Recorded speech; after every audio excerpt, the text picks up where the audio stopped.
Hey everyone, Jamie Pate here. Welcome to another video. You've asked for more gift giving ideas, and that's what I have for you today.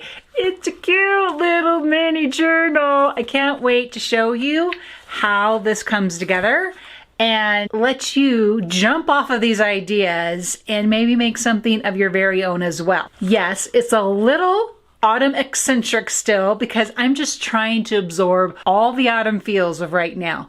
But this is a great gift idea for any time of year, for any kind of collection, for anybody who you want to give it to. Let me show you how I put this one together. First off, we're going to make the journal mini that's going to go on the inside of a cover that we're also going to make. And this is as simple as making your choice of paper, trimming it to 6x8, and then folding it in half long ways. So it looks pretty thin and trim, and narrow, I guess I should say. But I really like that. I'm not hating this size at all, especially for a gift idea, for a journaling type gift. I like the smallness of it. Little's cute, right? So this piece of paper here is a little bit heavier weight cardstock. And while this is not going to be my cover, I do want to sort of give this a bit more of a foundation with this cardstock on the outside. You're going to see how that comes into play. Now for this particular binding, we just need the simplicity of a regular office stapler. And we're coming in here, just lining this up just as best as we can, and giving it its binding right in the middle. Mine's a little off. It's always a little tricky on this part, but it's gonna look fabulous just the same. Because one of the things you can do is make that, I kind of stapled here on this back part, just make that the back of the book. It will open up just fine. Give it a nice fold there on the score that you created. You can also use a scoreboard for better folds if you want. But you saw how you don't have to do that either. So this is going to be the inner makings of your journal mini. Next, what I'm going to do, and this is based on the colors that I'm choosing for this particular mini. I'm grabbing again the 49 and Market Spice. I'm going to use this paper. This is going to be on the inside. We're going to be able to see this on the inside. And there's a purple in here that just goes so very lovely with this non-pattern. And plus we're going to come back and add some stamping. So all we're going to do here is same thing. We have our 6x8 piece of paper, right? You can score this or you can just fold this. And when you fold, make sure you have a nice crease. Grab a bone folder if you need to finish your crease up a little bit.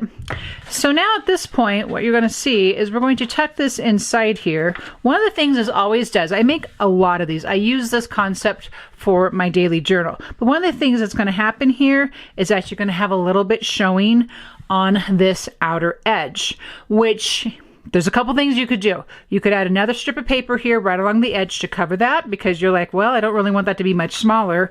Or you can come in here with a ruler and your craft knife and clean that up, which is what I'm going to opt to do. Now the tip that I have for this part, and it comes with a two-part tip.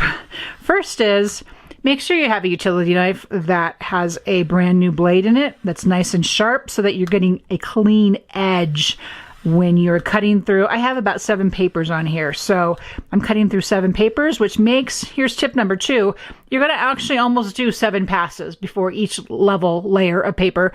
The next thing is, make sure your fingers are out of the way. Not that I know anything about that, but it's your free tip of the day.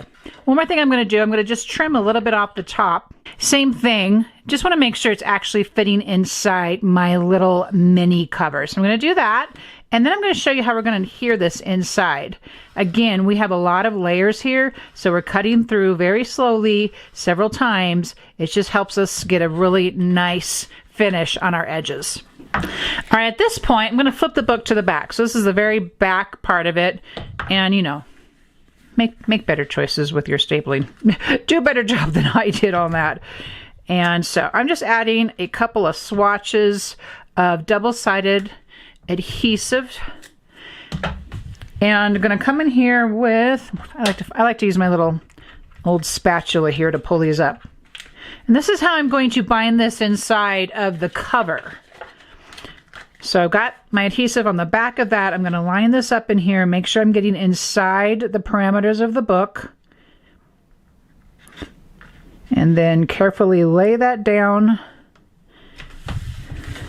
And there you go. You have a cute, adorable little mini journal. And at this point, you could use this to be the gift because this is still super fun. Decorate the front, but we're going to make a cover for it. Now, because this is a gift, I chose to want to have a relatively hard back. And so I've grabbed a piece of chipboard. This chipboard is already 8 inches tall. Okay, and you see an extra piece over here. That's because I just wanted to make sure I lined this up really well. I wanted to have my inner journal measured first before I came in here and measured my chipboard. So I'm just going to give that a little swipe of a line. And again, this is why a good X-Acto knife is handy. Now, if you have a good guillotine trimmer, that will work for chipboard as well. I don't like to use my paper trimmers for this because the chipboard just dulls a blade so quickly, right? Are you familiar with that? So now let me check this out and make sure that this is all. I'm pretty happy with that. Yeah, I'm going to live with that. Now what I'm going to do is basically do what I did in here, adhering this to its inside. I'm going to now adhere the book to the back chipboard cover. This tape wasn't really meant to tear, so, you know, don't do what I say, not what I do. You might not want to actually just tear that, but that's just a little caveat there. You could add more adhesive if you feel like you need more. Obviously, anything that we're doing today, any of it can be customized to what you're thinking or you're feeling or whatever, right? So just allow these ideas to be prompts.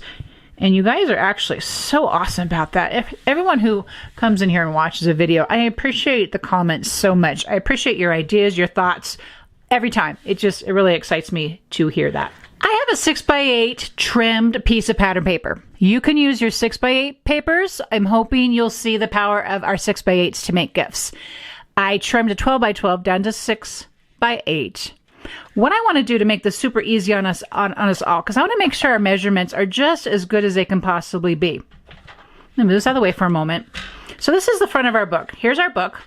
And I'm laying our cover right on top, okay? But I need to make some folds here, so this wraps around and gives us a way to open this album. So, keeping everything right in place, I have my book. I'm actually just going to give it just a little smidge, maybe an 1/8 inch over here that I've moved it over. But I'm going to give my first line here so that I know where to score that. I'm going to put this right here in that gusset so that it can score. So basically, this is 3 inches on this side. I'm basically at the 3-inch mark. I just like to, you know, look twice and score once. So where's my line? There's my line. And I'm going to just give it a nice little score. Okay, now I'm going to move this over a 1/4 inch. So I'm looking because I want my line now to be at the 1/4 inch because I want to have a little 1/4 inch of a spine. And basically at this point you're done. So I'm going to come in here. Now this 49 market paper, as you may or may not know, I still have yet to know what the weight of it is. It's pretty thick. It is a thick paper. It is heavy duty. It was made to cover albums. I am telling you right now. Okay, the tricky part though is coming in here. Yeah, I'm gonna go back and do that because I'm not even seeing that. So I know I want my 1/4 inch right here. Let's go back upside down here.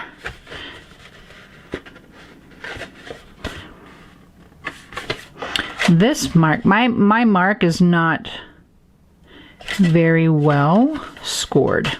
So just give me a minute here while I fiddle around with this for a second and come back in here. Ah, much better. Now I can see that. I just didn't make a good enough of an impression of my score. So you just kind of carefully come in here, massage this little 1/4 inch of a spine here. It can be a little tight. Any paper will work for this. I'm just showing you what I'm doing. Isn't that really just beautiful in that slim kind of a look there? So now what we're going to do is tuck this back in here. We have our cover, right? So pretty. I'm getting so excited by this. And I'm going to see, before I cut, that I have about an 1/8 inch that's overlapping my chipboard. I'm going to come in here and just trim this right here with my utility knife. And not much at all, but maybe about an 1/8 inch. See, this is kind of why I use the chipboard as my guide for measuring, so that my measurements are as good as they can be. That's much better. Okay, so what we're going to do now is what we did before. We're adding adhesive to the back of the chipboard, and it's going to then adhere to the back of the paper, the part that wraps around. And that's how all of your pages get bound together. That's how you have a nice chipboard backing, which I just think kind of elevates the gift giving part of it. You could go without the chipboard backing. You could just, like we said earlier, just use the little mini journal on the inside. So we have our score, we have our 1/4 inch score line. Do not go inside that 1/4 inch. Come up here and snuggle up against that last score.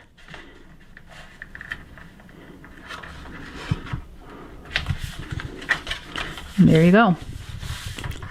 Now the back of it, yep, that's what I thought. We're going to have a little bit of a strip left. So you could use an extra little piece that you have in your stash. You could use another color altogether. You could use just, there's also, let me find it. There is also the manufacturer's strip that I had trimmed off my 12 by 12 paper. I'm going to use that.